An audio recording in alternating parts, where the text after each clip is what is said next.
I'm Katie Unger. I use she and her. I'm based in Brooklyn, New York, and I come from 4 generations of movement family. So organizing is in my blood and have been protesting basically since I can remember. I planned my first protest in 7th grade. So power analysis and power mapping have been a part of my life before I knew that those were the words. But I've spent the last 20 years working first in the labor movement, leading comprehensive campaigns, leading strategic research to organize powerful campaigns for workers in industrial laundries, in fast food, and in many other industries. And then in recent years and currently, I support movement organizations of many, many different types to develop the skills and capacities to make stronger campaigns happen, whether advocacy, electoral, or otherwise, in criminal justice, in voting rights, and democracy, and many other issues. So we're gonna dive right in. And a reminder, you can double click on the screen, the X marks the spot, to make that screen larger so that you can see as we go. The reason that this comic strip is up on the screen, this is from Gary Larson, The Far Side, is because this was one of my first lessons that I remember in planning for powerful campaigns. I got this as a postcard from my father when I was in college after one of the first times I won something in student organizing with the group of labor activists, our Student Labor Action Coalition, from the administration. And this was the postcard I got from my dad, because that's how my family works, that we should write that spot down with our early humans looking over a dead mammoth. And you've got the one little arrow sticking out of its belly, which I've learned in much more recent years is deeply unrealistic. There's almost never one arrow that slays our mammoths. But we should write that spot down as one that stuck with me, that we really need to develop stronger strategy and observation of what we're doing and how our power is working so that maybe we can figure out if we can do it again next time. And in years since, I've realized that the we should write that spot down could actually mean a whole lot of different things. It might mean the spot on its belly that might have been the weak spot might actually be the landscape. It might be that this was a pretty good spot that they were guaranteed to find all the things they needed to eat. It might be where they aimed from or where they were standing. So all of those things are key to how we understand power and power analysis for our campaigns. So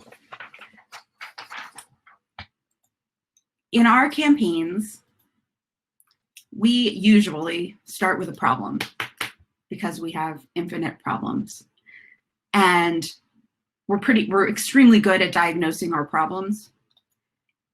And we often have ideas and we often have a vision for a solution. Sometimes we're grappling toward a solution. We're best at the problem part, at diagnosing the problem part.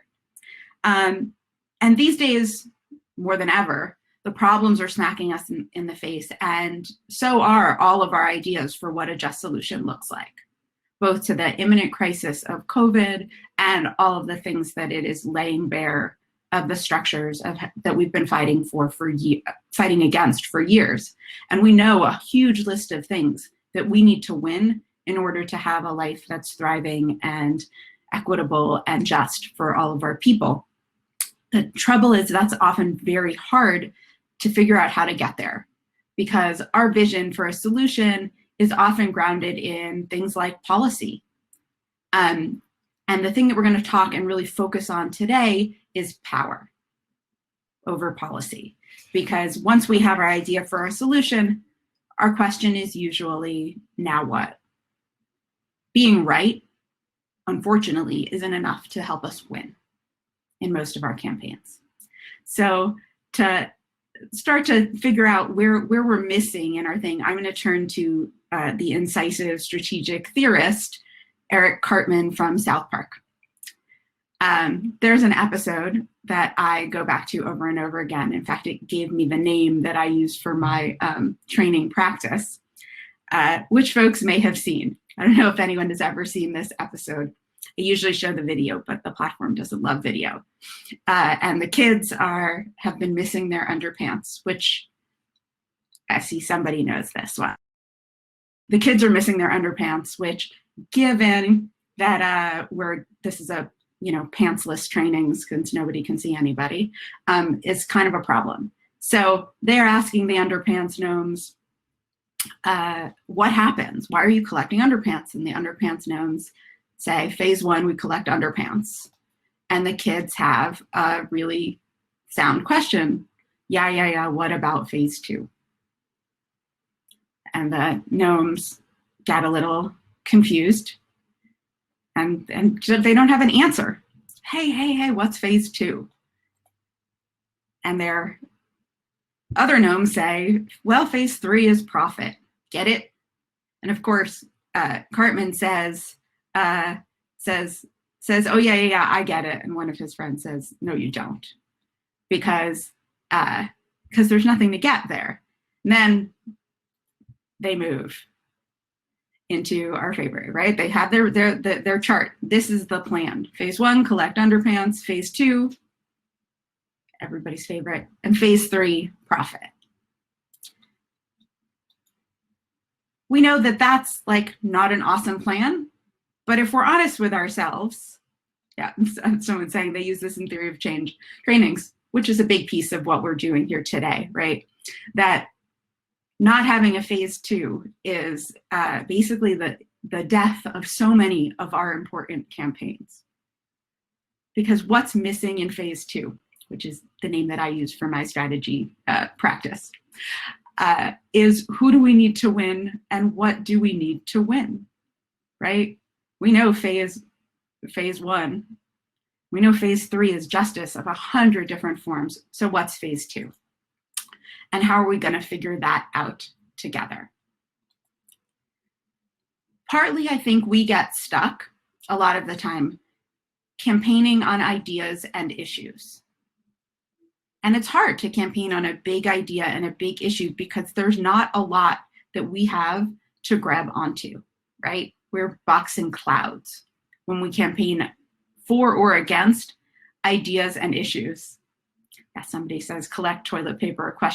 Profit. Yeah, what happens in between, that's where all the magic happens, or it's where we fail and we fail to win what we need to win so badly for our people to get safe and get free.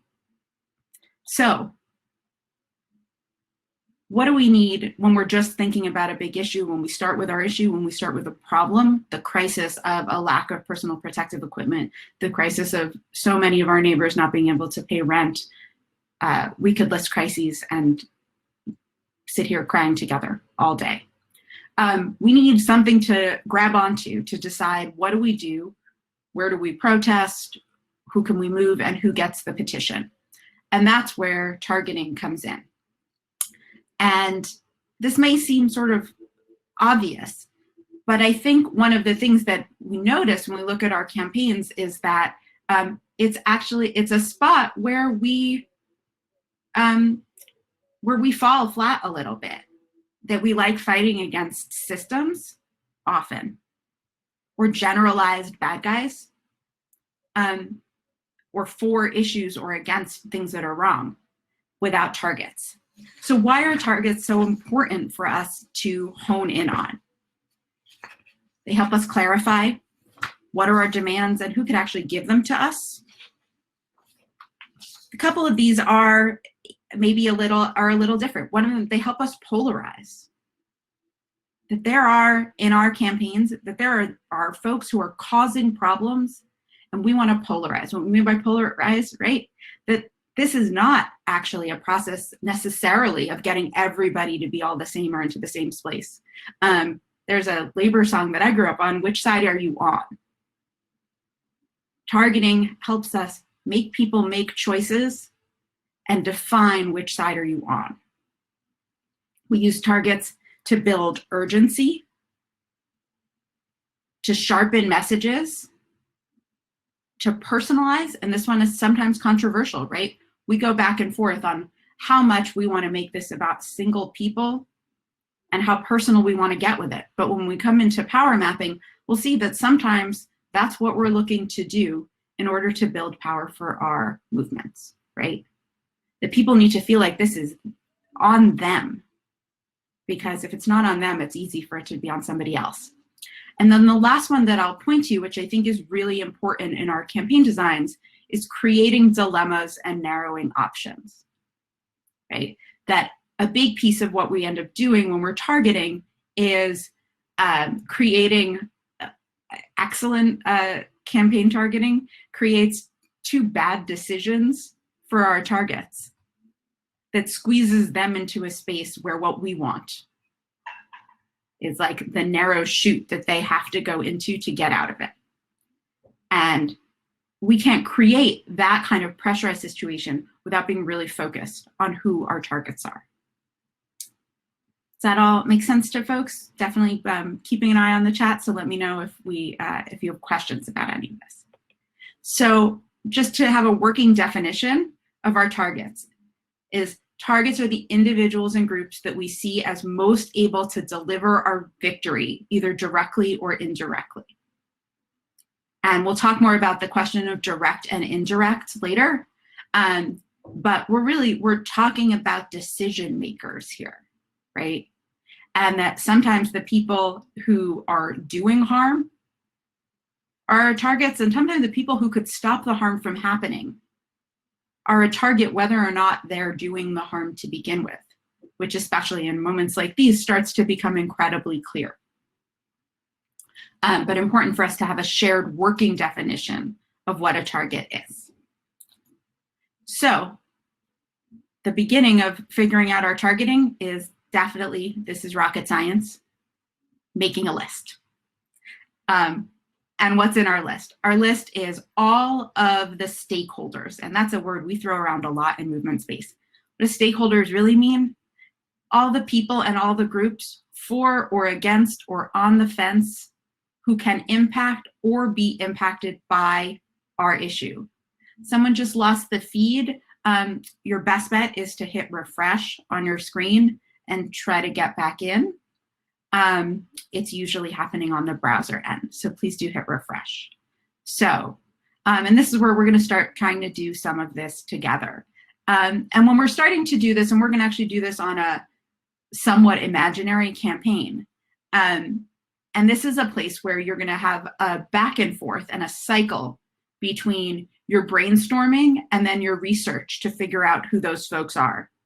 Because we might just have a list of kind of groups of people or types of people who we know would impact this, and then we're going to have to go out and do some research, and that may be Google research. There was a training yesterday that I helped lead, which will give you some tips on that, or asking your people, or even going and sitting outside where something is happening, all sorts of different things.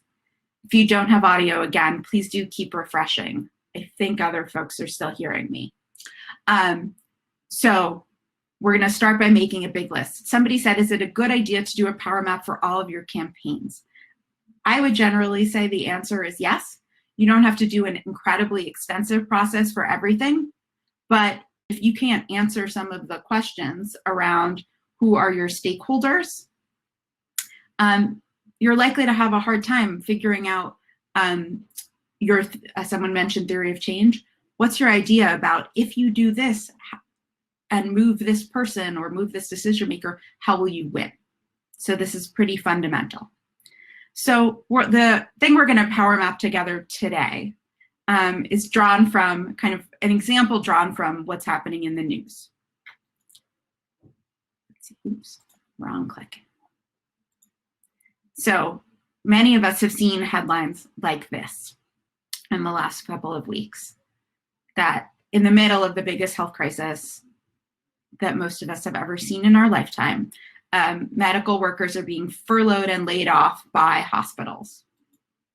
And this is my reaction, my safer TV reaction to all of this stuff going on. Probably your reaction too. So we're gonna together online, be 187 people on the organizing committee for our local spot, where, let's see, I might have to switch around here because, give me a sec. I think I have to do this. This is one of the things where I think we're going to the outsides of where this tech works. So I'm going to reshare my screen.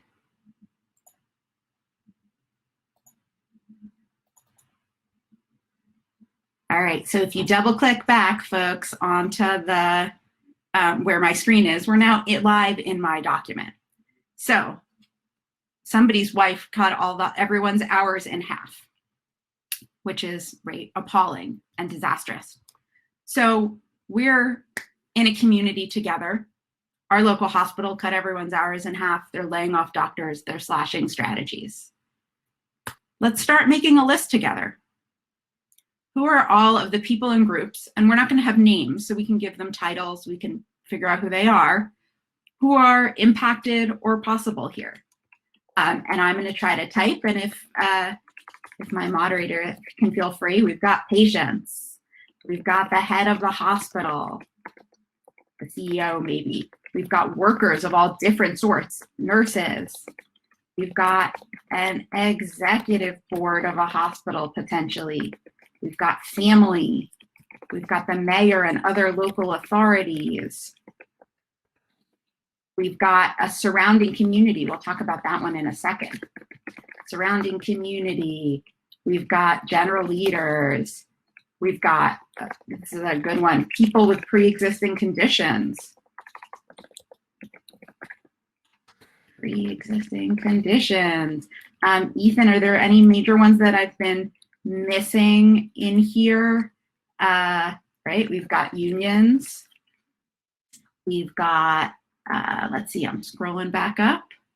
Oops, sorry, we should still be back here. Elected officials, local business. Clergy and faith folks. Right, we've got the clergy. PPE distributors and other medical people like pharmacies, companies like that. Pharmacies, we've got some specific people within the hospital, right? The chief medical officer. The janitors. We've got regulators. Janitor, right? Janitors and other hospital support staff, right? There's all different kinds of support staff. Teachers and other public service folks outside of insurance companies.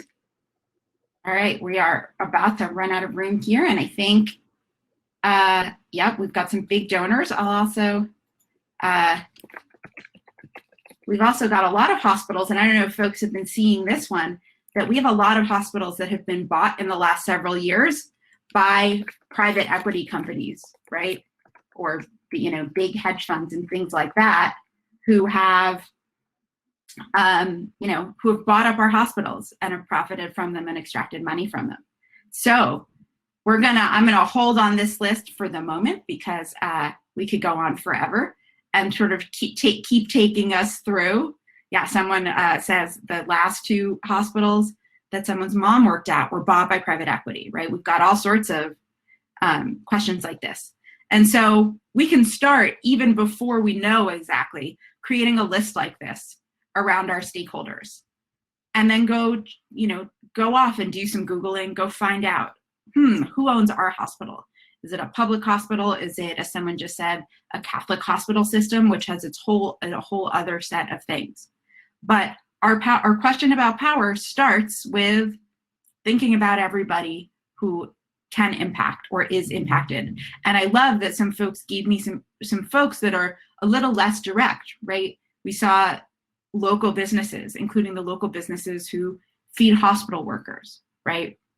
Because what we want to really understand is that the sidelines are far smaller than the people in power want us to believe they are, right? That the way that the folks who we campaign against want this to look is us versus them. That we're some sort of small special interest and that everybody else is just on the sidelines. But basically what our list starts to show us is that the sidelines can and should be much smaller than that. So then we go into this question of, and I'm going to leave us on this rather than go back into full screen because we're going to come out of it in a minute. So what makes somebody a good target? It's also, we need our big list because we need to know what makes a good target. So we have our clear good targets, our decision makers, right? Who can give us what we want. We always want them on our target list. We may not actually have the power at the moment to get to them just yet, which is why we want some other folks on our target list, because we want to know who else has influence on the decision maker. Other folks who might be on our target list are newsmakers who are in some way related to a decision maker. Folks where we can make an example or generate impact. There are some campaigns we run, for example, if folks have followed the Coalition for Immokalee Workers, the campaign around tomatoes, I think is an incredible example. That's a campaign, right, where tomato farmers, the farm workers had been fighting against appalling conditions, and their power analysis said that the farmers they worked for directly weren't the people controlling the prices. The people controlling the prices were actually Walmart, McDonald's, all of the other companies that bought vast numbers of tomatoes and controlled Wendy's and controlled all the prices. And so they had a power map that included those and then had to pick because, you know, it's really hard to do. It's really, really hard to focus at the exact same time on every one of the largest tomato buyers in the country. So you get to pick, is there one that that maybe we can make an example of first so that everyone else will realize that they should just follow along, either because they're weakest or because they have somebody who might be sympathetic in their leadership because their reputation is a little bit better and more susceptible for us. So we don't always have to pick the biggest worst to start, which is really important, especially when we have things we've seen in the Trump era, huge things around boycotting kind of huge lists of folks. And also you often get questions if you're calling for a campaign against someone. Well, are they the worst? If they're not the worst, why are we fighting them? Our power analysis, we get to pick who we fight first. Like, there's no rule that we have to fight the worst one first or the biggest one first.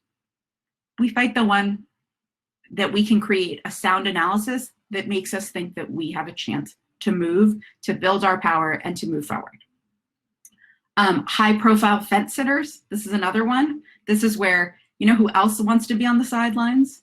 All the people who are really comfortable there. So we can pick high-profile fence sitters and push them. I used to lead a campaign a long time ago around with a bunch of grassroots activists around a terrible diamond dealer and settlement builder in New York City. And we had a few celebrities show up at his diamond store opening. They had no idea what they were showing up for. But those celebrities who want to throw up their hands and say, well, we're neutral. Susan Sarandon was actually one of them. It's not our problem. We were able to turn the campaign and make it their problem. And did the same with this guy, as so many rich people do in this moment, gave a lot of money to major donors, to major charities. And the charities, they want to say that they're on the sidelines, that it's not their problem. So we focused on them and actually demanded that they stop accepting his money because there are no sidelines, right? We wanted to push people off the fence. And soft target wins are similar to kind of making an example and demonstrating impact. Soft target wins would be, picking a target that you think is most likely to give in to you easily because of, again, some of the things that I mentioned. So do all of those make sense as different criteria and characteristics that you might look for when you're trying to figure out, within understanding your own power, what makes a good target. Great. So then we power map. Folks may have seen some sort of similar XY axis here, where we're going to take all of the things that we listed and we're going to figure out where they land. Now, there's a lot of folks, Midwest Academy and others, who have developed versions of this. One of the things you may have seen is a version of this where the left to right is how supportive they are of our issue, right? Have anyone seen that, right? That the one side is people who totally support us and the other side is people who are totally against us. That's kind of the more usual version of this. This one's a little different, and I'm going to tell you why. This one, I put left to right, our ability right now, and again, all of this is movable, our ability to move them. And the reason I do that instead of how much they agree or disagree with us is because sometimes, and especially those in the labor movement know this, the day you win, the boss doesn't agree with you any more than the day you started. Yeah, oh, I could make this, if double click on my screen and you'll see it much bigger. If you close the chat, you'll do that. I'm not gonna do it right now because I have to, we're gonna work on it again together. So hopefully you can see this. Does it get bigger this way? A little bit? Hard to tell. So the reason I put much clearer, excellent. Who knew that that would make a difference? Fascinating. Nope, that made it worse. Our ability to influence them instead of how much they agree with us, right? Because we're talking about power here, which doesn't always mean persuading people that they're more on our side. So I want us to remember, and the reason we're going to do it this way is to focus on the question of how much we can impact them rather than how much they agree with us, right? Because the day you win an excellent contract, the boss probably actually hates you much more than the day you started that fight. They didn't move into agreement. They just moved in their power. So we're going to focus on power over and over again. Sometimes we're trying to persuade people. Sometimes the only way that we move them is by persuading, but sometimes not. And so we don't want to make, and any of us, especially any of us who are sitting here in New York and just watched some pretty appalling stuff happen in Albany, there's plenty of people who say they agree with us, who we might put on our side, who actually don't stand up when it comes down to it, and their agreement actually isn't nearly as relevant over our ability to move them. So I'm proposing a slightly different power map than you might be used to. So what do we start doing now? We've got our left to right, which is our ability to move them, and bottom to top, which is how much power they have over the issue, right? The person at the top is somebody who could snap their hands and give us what we want. So let's do some of this together, and we can add some. This is why I'm sorry that I'm not in totally full screen, because we're going to try to live power map. This is an experiment that I've never done before, but I think we can do it together. I've already put, you all came up with a lot of the things I was hoping we would come up with, and we may add some. And this is how you would do this if you had this on Post-it notes or on a flip chart or on a whiteboard. Is imagine each of these are a Post-it note, and we're gonna. Somebody says, if anybody here knows a great online vehicle to do work like this together, let me know, because I've tried a few and don't love any of them. So what do we do? Let's see, we have our hospital, and you'll notice I've done some color coding. We could argue for a long time about color coding, but it's really nice. Let's see, oh yeah, can I do that? Oh yeah, look at that. Okay, I got us a little more space. Perfect. Thank you for that. So we've got a bunch of folks, and we want to start putting them on the power map. So we have our private equity owned hospital here. So let's start with our hospital. We want to put them on the power map. And so obviously they're not going to be low down as less power over the issue. They probably have quite a lot of power over the issue.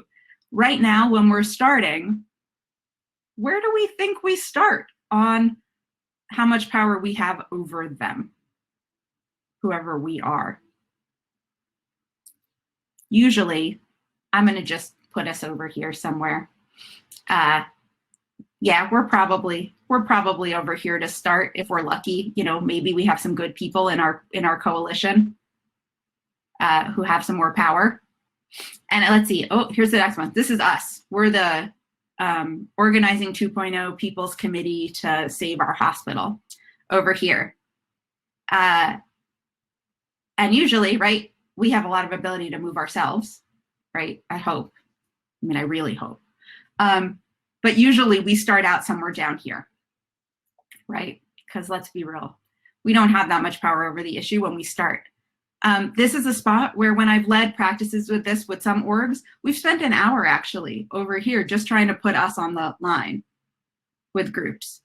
And it's important to actually agree. We're not going to do it now because, you know, if some of your group thinks that you're starting out down here at like whatever this is, a 3, and some of them think that you're a 7, you should actually stop and have that conversation, because you're going to have a problem developing your strategy if some of your folks think you're not that strong and some of your folks think you're real strong. So you should really map that out. So how much do we break out stakeholders? So in a real campaign, you would break them out pretty detailed, because not everybody is gonna, there's gonna be differences within folks. So you'll decide based on how long your campaign is gonna be, how much information you have. You might do this a first time and then decide, we put our city council, let's see, did I put our city council in here somewhere? Maybe I didn't put, oh, here's our city council, which we might decide, like, doesn't have that much power, that when we're starting out, we put them somewhere in the middle, right? But so that might actually show us a research question that we might need to know. Well, the speaker of the council actually has some more power. Let's find out where they are. And is the head of the health committee on our side, right? So you could start this out and do it a first time and then break them out, is a suggestion. So we have our hospital there, and because we know that they're owned by private equity, right, we're actually probably, it's why I didn't put the hospital all the way at the top, because unfortunately, like with the tomato farmers here, we're going to actually put the folks in the middle, right, the folks who hold the money at the highest. And because they're private equity and they keep so many secrets, right now we actually probably even have less power over them, at least until we understand some more. And yes, right now, red are ones that we know are kind of them, green are ones that we know are us, and yellow is everybody else, and then you can start switching your colors as you go. Yeah, modeling uncertainty in this visualization. Yeah, it can be hard to model uncertainty. If you're doing it on a whiteboard, you might do sort of arrows around things. You might do sort of longer ovals instead of small spots, is one way that I've done it. So we've got us, we've got maybe like a local Medicare for All group that's hanging out with us, right? We have some ability to move them. We know that they have they have 10,000 people on their list. So maybe we put them as having a little more power over the issue over here. Yeah, more and less question marks on the notes. Definitely use the question marks a lot. We have the local paper, right? Which, who knows, might have some power. But again, we know that this is private equity owned. Private equity folks, they may actually not care that much about the local paper, and we might need instead to put in a new box here, which is the business press, right? because the private equity people don't really care about our local paper, right? And what you'll do in your process is figure out who else comes on to the map and where. The hospital's big donors, right, might actually have quite a bit of power, and we actually have some access to them. Patients, right? They may not care that much about them, but they're a big group. So we might put them on our map. And so what you'll do together on your map, right? Oh, we have a nurses union in our hospital. So they actually have, right? They may have some more power, right? Because they can, especially right now, they can shut things down, and we actually have some access to them. You can put those in there. Right now, we've seen the Chamber of Commerce has been lobbying all over the place, right? That they're going to be, we have almost no access to them. They don't have that much power, but there they are. We may put the doctors in, right? And I'm going to move through this relatively quickly. But with your group, where you have all of your lines open, you can put all these folks on, right? Our suppliers may not actually have that many things. Yeah, how about donors for the elected officials? So we're gonna move in, actually, we're gonna talk about this one for a second, then we'll talk about donors. So food contractors, we're gonna put them probably not that powerful because actually they may have more to lose, right? But the health department has some impact, right? They may have some real impact here. Governor probably has some real impact, depending on what state we're in. We may have some access to the governor, right? So we can start putting in a map, and often this is what our map looks like. Oh, our investors, maybe we're actually gonna put them in here.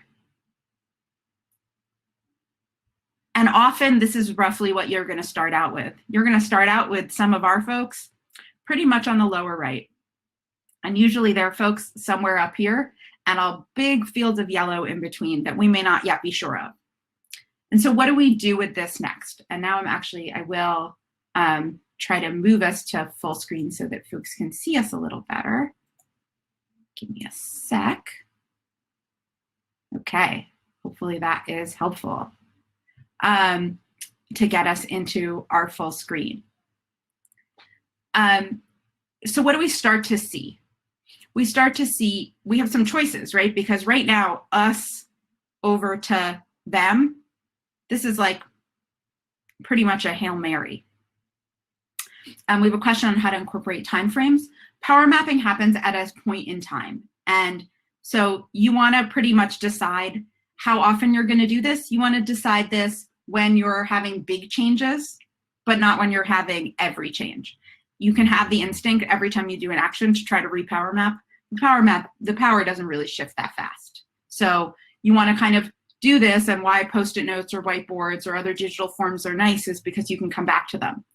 And so then when we're starting to think about targets, we then want to start looking about, okay, given who we are now and who we think we can bring in early, right? So our goal is usually to kind of bring the people, I think you can see my pointer, in this zone to turn them green so that you can then, as our green gets bigger and bigger, we might be able to move up our power line, right? We want to move our group. We're kind of dragging ourselves up that way. Who to point at in between in order to shift things, right? And who has impact on the folks on the right, even when we might not have direct impact, right? We might want our private equity, this starts to give us what we're going to do for research, has investors. So we have a research question now. Who are their investors? And we might find out, as we often do, that our investors include a list of pension funds from the nurses union and the public workers from the health department, right? Then we can put them on our wall and focus on that. So when we've moved, if we've decided that actually our first place we're going to look at is we think that actually the private equity fund and the governor are the two folks who could really make our hospital do the right thing. We want to take, so I'm going to actually go out of order for a second because I know we're running short on time. We want to take them and do a slightly different map on them. This is sort of a second view from what we were looking at. One of those is looking at the whole field, what we were just doing, the XY axis. We're looking at the entire field of play. And then when we picked our target for the moment, like the governor or the private equity firm, we want to put them in a circle and try to understand how all of the other, all those yellows and all of those reds and all of those greens, how do they relate directly to our target, right? So that'll show us how all of the different Post-it notes, I'll call them that because that's what they are right now, how they might be able to move and be used, directed, focused on a single target, right? So when our governor is here, if our governor is our target, and this, someone had a New York-based question, you would start here. You want to think about where everybody on your map, how do we point them to impact our target? And what would we need to do to move all of these folks on the outer ring to impact our target? And we could spend hours more on this graph too, but hopefully it gives you a sense of how every player on your full field, then we need a game plan for them individually. Yeah, we'll share the PowerPoint on this. I know we're going pretty quickly. So we have a question about if we're trying to get a fence sitter to take a position, how would we analyze risk of them taking the wrong position? Yeah, so that's where we might start on a fence sitter here, right? We might put our fence sitter here for the moment. And if our analysis, when we're looking around this, is like, oh, that fence sitter, for example, it's really important to them. That fence sitter is a local foundation or charity, right? And people who are really important to that local foundation or charity are donors, and we know those folks because they're the local folks who do good in our town, right? It's really important for them to be able to communicate with the top minister in town. And we know him too, or her too, right? So we think that our people are more important to them. This is also where what I was saying earlier on about creating those dilemma spaces really, really matters, right? That you want to make it so that sort of their only real choice is yours, right? That you're raising the stakes on what it would mean to pick the wrong side, right? That if your fence sitter like actively chooses evil, right? That's a polarizing moment, and they may lose some of their power and influence by making that choice. So it might not be exactly the win you were looking for, but it might not actually be a harm, because we know there's a lot of fence sitters who are mostly not. They're actually on the wrong side. They're just pretending not to be. So we want to take the veil off, like with so much, happens with so much like billionaire philanthropy, right? We want to pose incredibly difficult dilemmas for them. Oh, Mr. Billionaire Philanthropist, you say you're for this, then why not this, right? And if they show what side they're really on, they've actually helped us clarify our power map. So absolutely, there's often value in getting fence sitters to get publicly forced off the fence, because the safest space, especially for capitalism, is pretend neutrality, right? Business, mostly people who want to make money, want to be seen as neutral in almost every situation, right? All sorts of things want to be seen as somewhere in between. And so we don't want that, right? We want to have people show us where they are, and then we can decide how to fight them. A couple quick things to finish. I sort of skipped over the slide. We're going into Star Wars now, but which will come in with this. We are not Star Wars. What do I mean by that? This is really important. All of us want to be the Rebel Alliance. They're like scrappy and great. But what happens at the end of every Star Wars movie, and it's part of why some of this, looking at this map is so important, is the same thing happens at the end of every last one of these movies, right?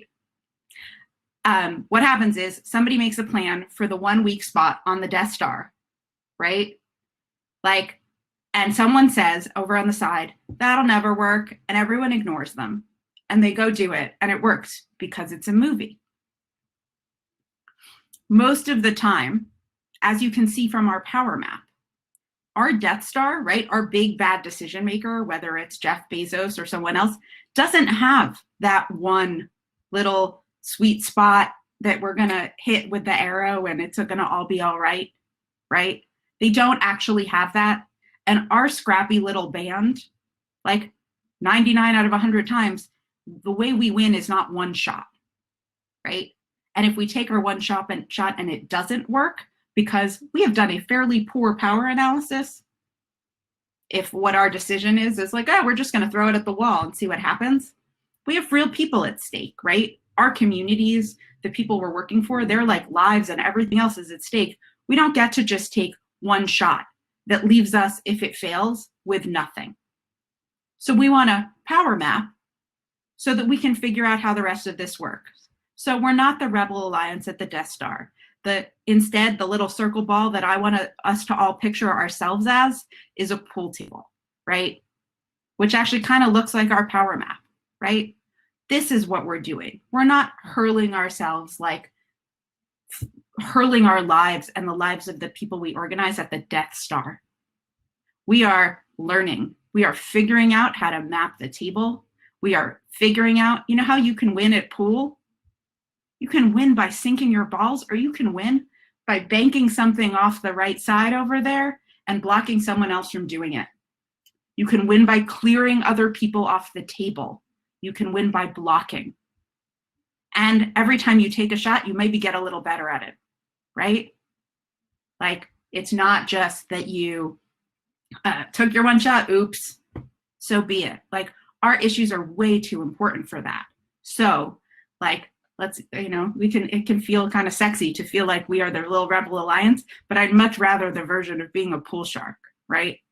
This is what we're trying to do. We're trying to understand the map, right? A good pool player is not only looking at their balls and isn't only looking at the 8-ball.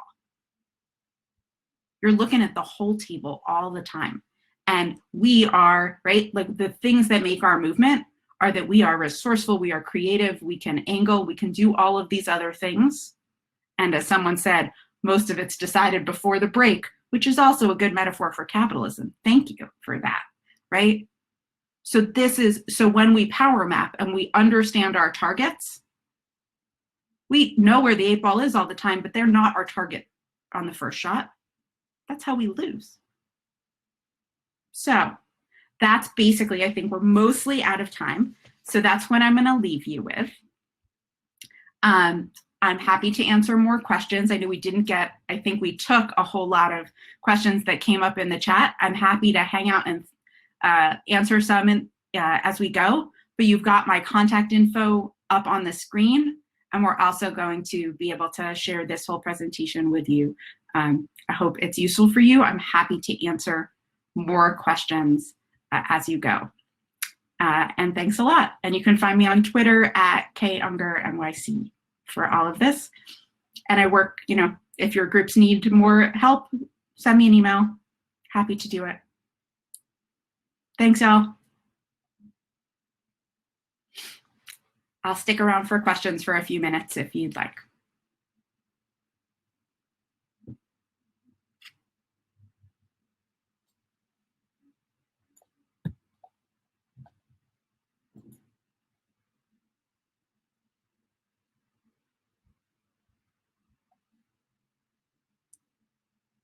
Thank you, Ethan. I appreciate your moderating.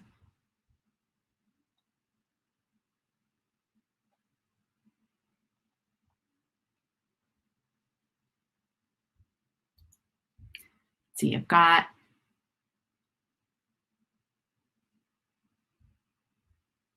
a question about, this is going all so quickly. A question on what do we do around scenario active planning from the side of your targets.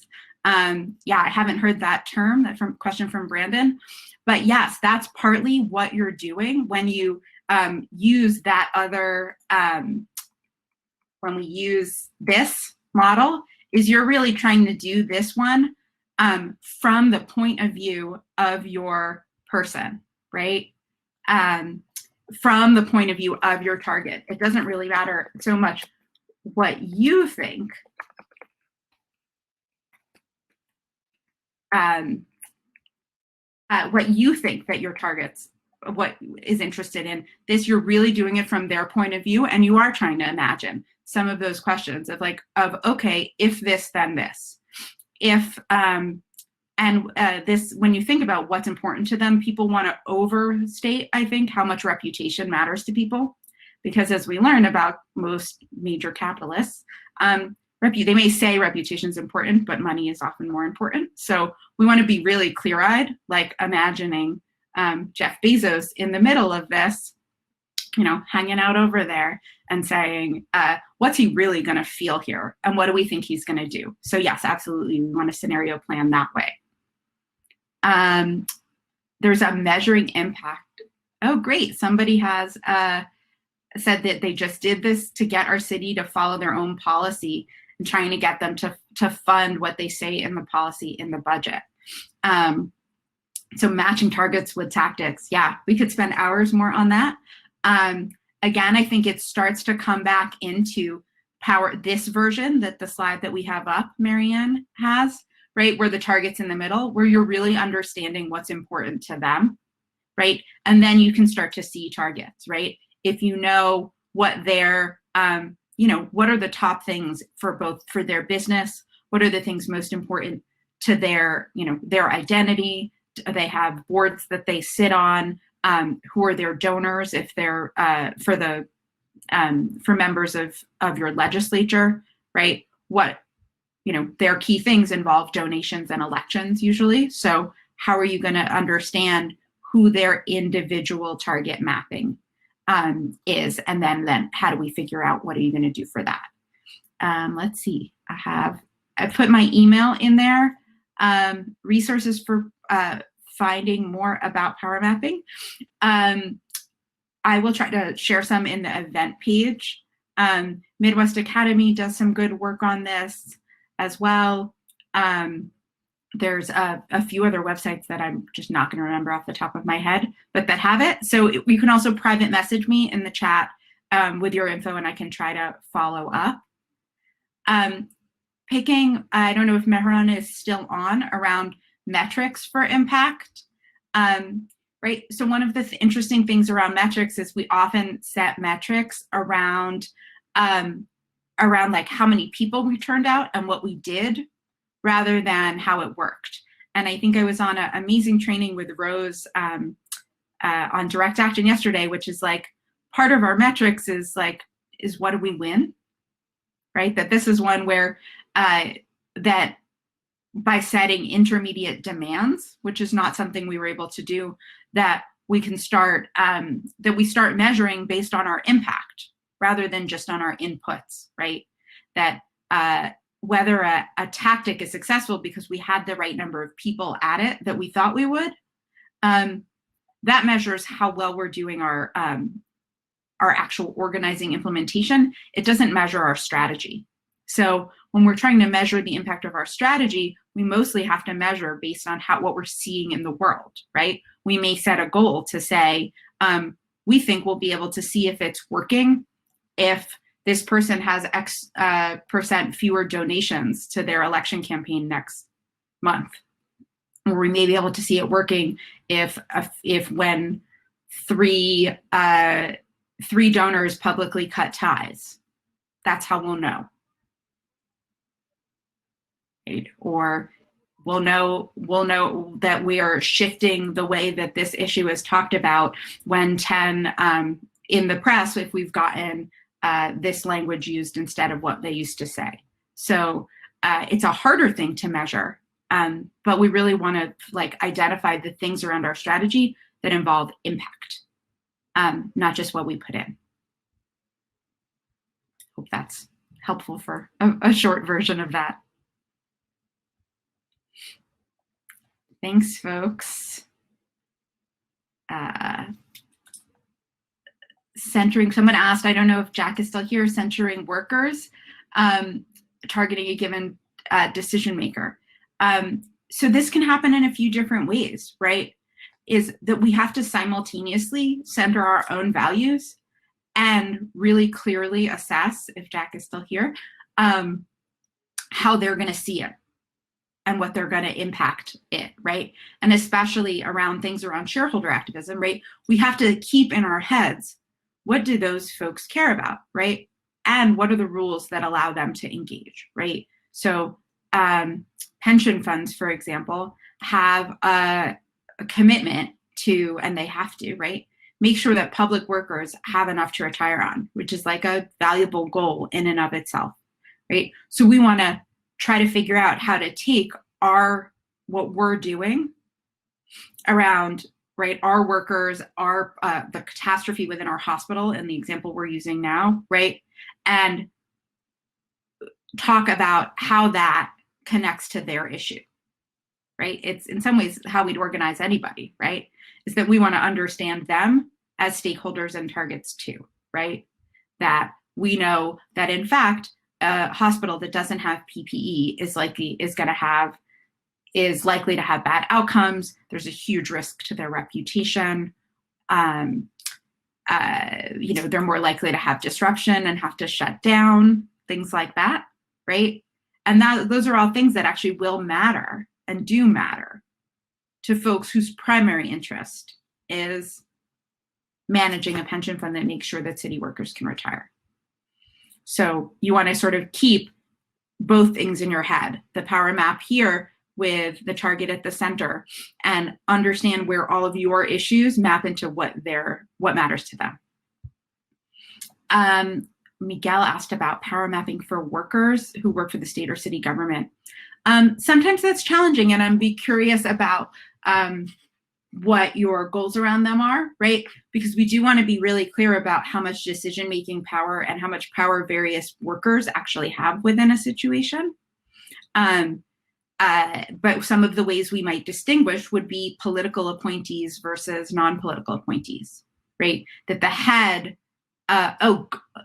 for workers, on behalf of workers, I misunderstood, to protect workers for budget cuts, right? So then we would want to think about the budget process and understand who has power over the budget process, right? And both internally, right? Who are the decision makers, whether is it the governor, or this is a city or a state, right? The mayor, the governor, the legislature. Are there other aspects within the community that has this? Are there, who else money could come from you would want to put on your target, on your power map? For example, we want, where are the resources in your community? I'm in New York, we want to tax the rich, right? So where are the sources of folks who are going to fight against being asked to pay more, but who we want to have to pay more? You want to put them on your power map. And then who else is shaping the conversation? Who are all the budget organizations? Who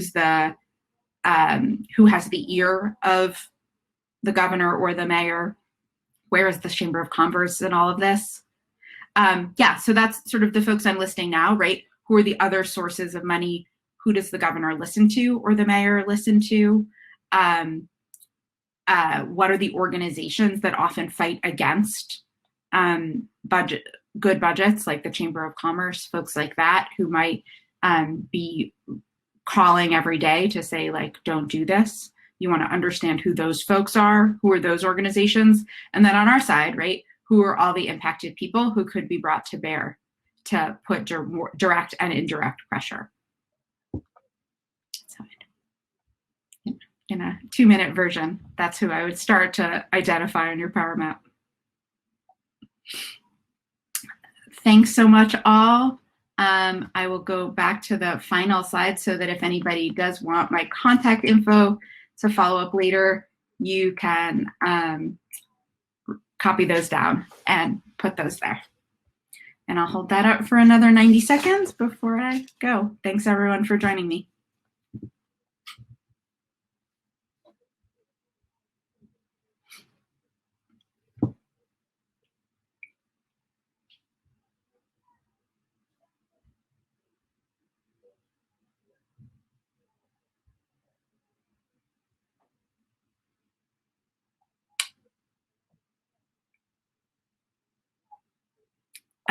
If you, oh, am I not, is the screen share not up there?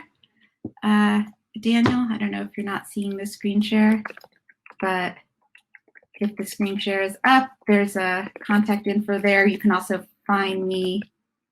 I don't know. You might need to refresh, but I'll just put it in the chat.